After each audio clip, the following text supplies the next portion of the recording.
You ever have one of those moments where reality just glitches?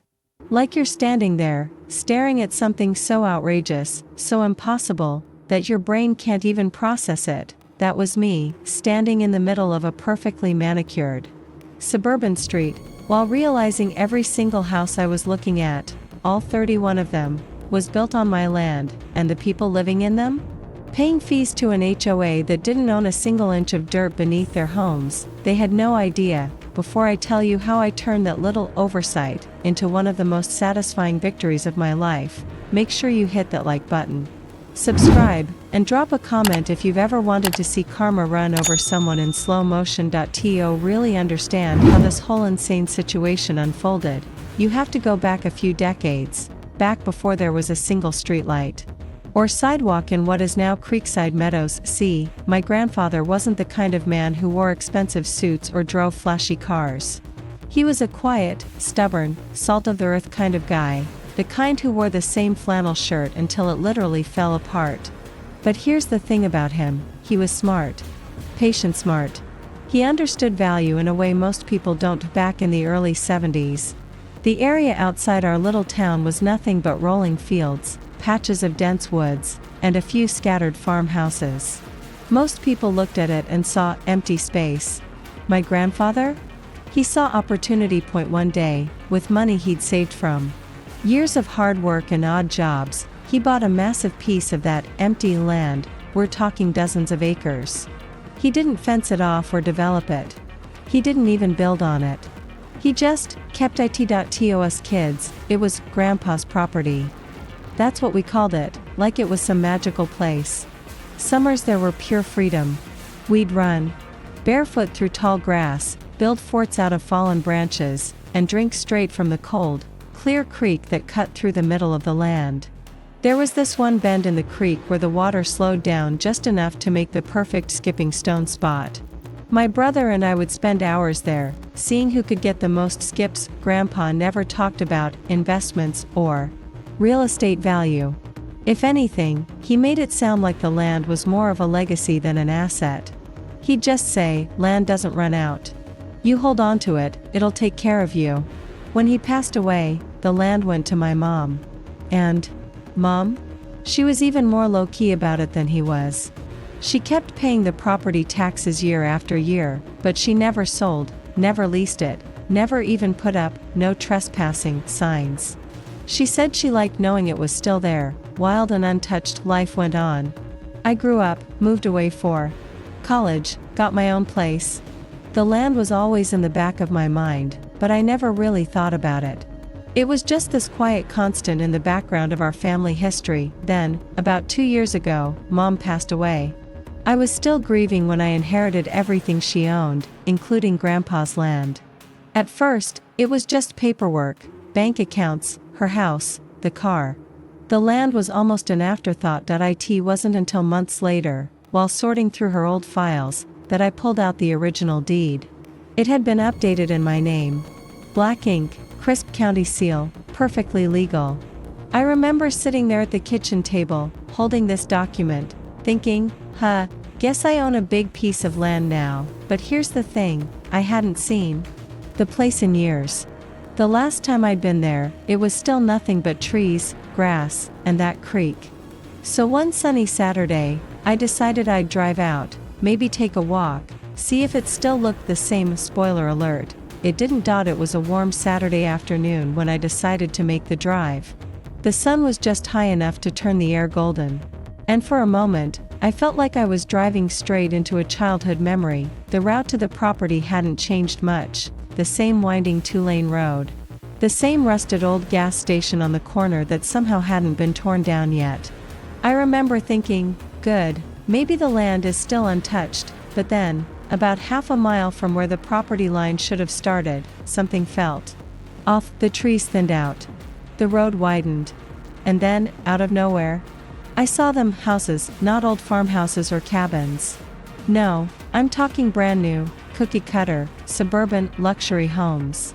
Perfectly painted siding, identical driveways, flower beds that looked like they'd been arranged by a landscaping magazine. I slowed down, thinking, this can't be right. Then I saw it, a shiny, curved metal sign at the entrance of a street I'd never seen before: "Welcome to Creekside Meadows, a proud HOA community."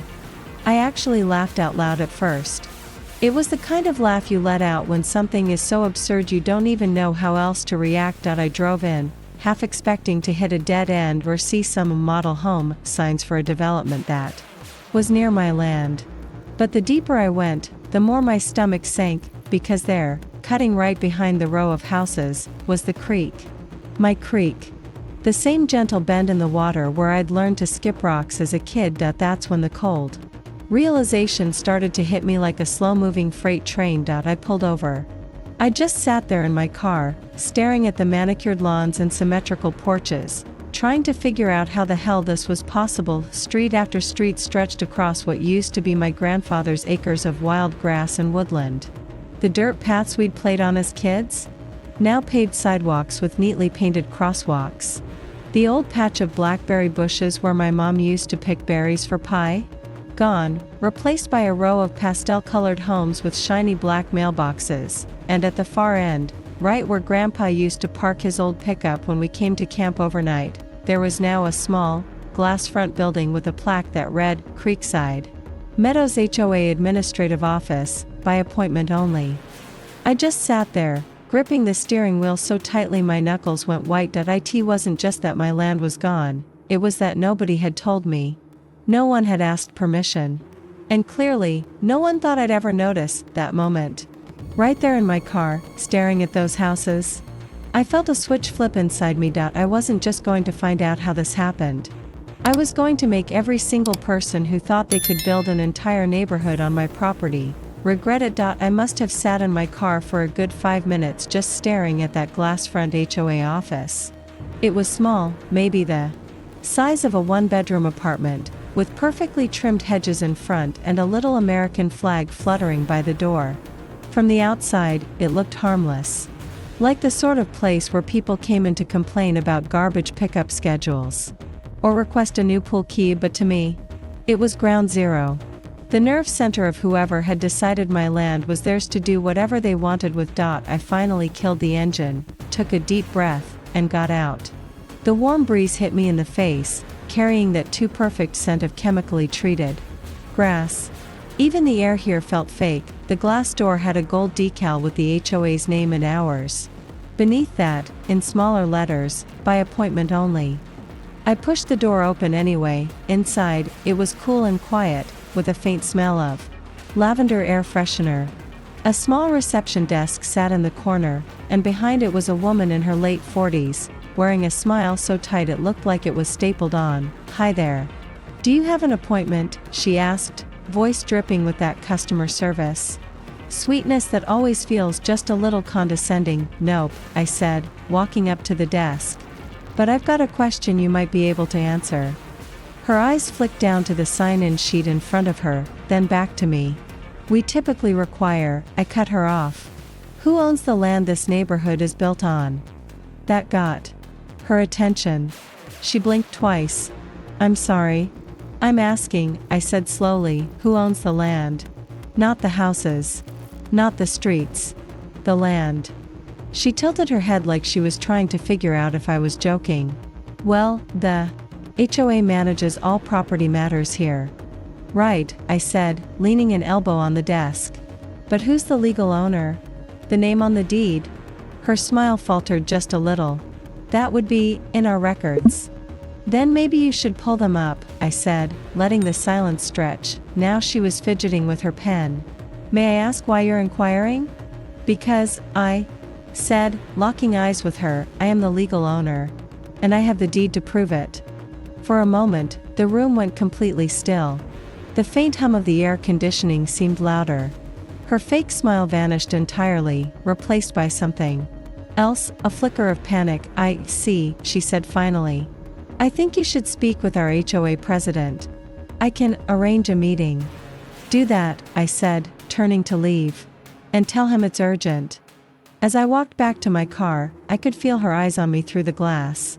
That was the moment I knew the HOA had no idea who they were dealing And that made me smile for the first time all day. The days after that first visit were a nightmare. I spent hours every day on the phone and writing emails to the HOA, demanding answers. But all I got were vague responses and empty promises. "We're reviewing our records," they'd say.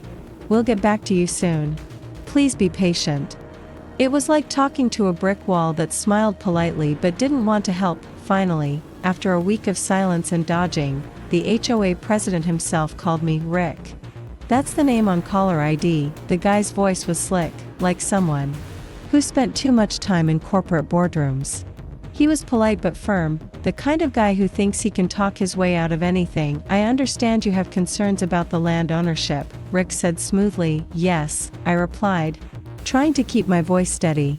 "I own the land. I have the deed." There was a pause, then Rick said, "Look, the land was transferred years ago. The developers bought it legally and built the community with proper permits." "Then show me the deed," I said. "Or any official record." Rick's tone sharpened. "Just a bit. We have survey maps and documents from the development company." "Maps aren't deeds," I said. "I've checked county records. The title never transferred." A pause. Then Rick lowered his voice. "Listen, I don't want this to get messy. These homeowners have invested a lot here. If you start a legal battle, it'll hurt everyone." His warning was clear. But instead of intimidating me, it lit a fire. I looked out the window, remembering my grandfather's words, "Land doesn't run out. You hold on to it, it'll take care of you." No one was going to take what was rightfully mine, not without a fight. I told Rick, calmly but firmly, "I'm not interested in hurting anyone. I just want what's mine. And I'm prepared to do whatever it takes." That call was the turning point. From that moment on, I wasn't just the confused heir, I was a force they hadn't expected. After that call with Rick, I knew sitting back and waiting wasn't an option. This wasn't just about property lines anymore, it was about respect, legacy, and justice. I spent the next few days buried in research, late nights scrolling through county records, digging up old deeds, and poring over legal documents that might have some loophole or forgotten clause I could use. I hired a local real estate attorney, someone who dealt with land disputes before, and together we started piecing the puzzle together. What shocked me most wasn't just that the HOA had built on my land, it was how they'd done it. Apparently, the developers had purchased a different parcel, one adjacent to my property. Then, through a combination of sloppy surveying and some very questionable paperwork, they claimed the extra 31 acres that belonged to me. The surveys? Off by hundreds of feet. The boundary markers? Moved without notice. The permits? Approved without any proper title verification. It was like they'd built a castle on a sandcastle, thinking no one would ever come to knock it down. I remember sitting in my office one evening, the soft hum of my computer the only sound in the room, as my lawyer laid out the plan. "We can file a quiet title action," she said, "which is a legal way to clear up ownership disputes. If the court rules in your favor, the HOA could be forced to acknowledge your ownership and possibly remove structures." My stomach twisted. The idea of tearing down those homes felt harsh, but this was about principle. "This is going to be a fight," she warned. "They'll push back hard. But you have the original deed. That's your strongest card." I nodded, feeling a mix of dread and determination. That night, I drove back to the property, just to stand on what was still mine, even if the world had forgotten it. The sun was setting, casting long shadows over the neat rows of houses. I could almost hear Grandpa's voice, reminding me why this land mattered so much. It wasn't just dirt and trees. It was history, family, a promise, and I was going to keep it. The HOA called an emergency meeting. I showed up with my lawyer, sat in the back, and watched as 31 homeowners slowly realized the ground beneath their feet wasn't theirs. Rick tried to spin it as a misunderstanding, but once people saw my deed and the county's confirmation, the shouting started. Some were furious at me. Most were furious at him, because here's the kicker. The HOA had collected fees for years, claiming part of it went to land maintenance. Except, they didn't own the land to maintain. Within 3 months, 29 of the homeowners agreed to buy their plots from me, at a very comfortable profit. 2 decided to move rather than pay. Their houses? I now own them outright. As for Rick and the HOA board? Turns out they were also living on unpaid for land. They couldn't afford to buy, so they were forced to vacate. Their precious HOA office is now my personal workshop, and the best part? The HOA itself dissolved. Without land ownership, they had no legal authority to enforce anything. Here's what I learned: people in positions of false power will bluff until the day someone calls them out. And when you've got the truth and the paperwork on your side, it's amazing how fast that power crumbles. Also, if you ever inherit land, check it. You never know what might be sitting on it. So yeah, that's the story of how I went from shocked visitor to the rightful owner of an entire neighborhood. If you enjoyed hearing this little saga of sweet property justice, hit that like button, subscribe for more stories, and tell me in the comments, what would you have done if you found out 31 houses were built on your land?